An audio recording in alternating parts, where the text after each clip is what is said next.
Within the past week, unmistakable evidence has established the fact that a series of offensive missile sites is now in preparation on that imprisoned island. It's an exhibit in which we really tell the story of the Cuban Missile Crisis, which was certainly the most dangerous episode in human history. And we tell it by putting you inside the room where the president and his advisors were actually dealing with the crisis. This is a result of the photography taken somewhere, sir.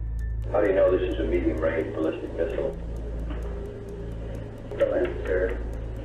In the spring of 1962, Khrushchev decided to deploy a nuclear strike force in Cuba, 90 miles away from the United States. On the 14th of October, planes with cameras flying over Cuba found evidence of the missile site construction. President Kennedy was shown that evidence. He immediately called his advisors together. For the next 13 days, they tried to find a way to get those missiles out. It's ready to be fired? No, sir. The exhibit includes original documents, artifacts, photographs, but also tapes that were secretly recorded by President Kennedy in the cabinet room while he was meeting with his advisors.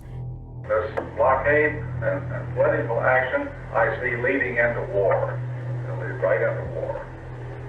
This is almost as bad as the achievement of Munich. They're extraordinary historical records of what happened. So we're doing a pretty bad fix, President. We're in a pretty bad fix.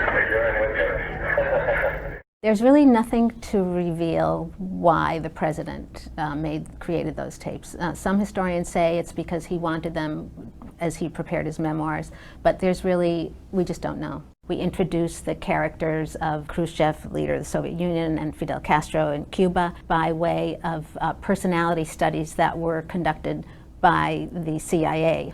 We have the chairs that President Kennedy and Soviet Premier Khrushchev sat in, the one and only time they met officially, which was in Vienna in 1961. There's a document in the exhibit in which the president is announcing an airstrike on the missile sites in Cuba. It was never delivered, but it was prepared at a time when the president was trying to decide which course of action to pursue.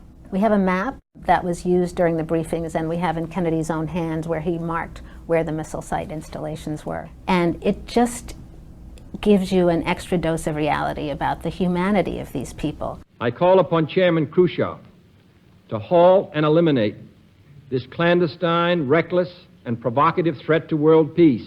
Ultimately, it was resolved when Khrushchev agreed to remove the missiles. The United States pledged not to invade Cuba, and secretly they promised that missiles that they had in Turkey would also be removed. The last piece of the exhibit is the original signed nuclear test ban treaty. Both nations started working toward agreement on limiting nuclear weapons. The two powers did sign the Limited Nuclear Test Ban Treaty in 1963. No achievement ever gave the president more satisfaction.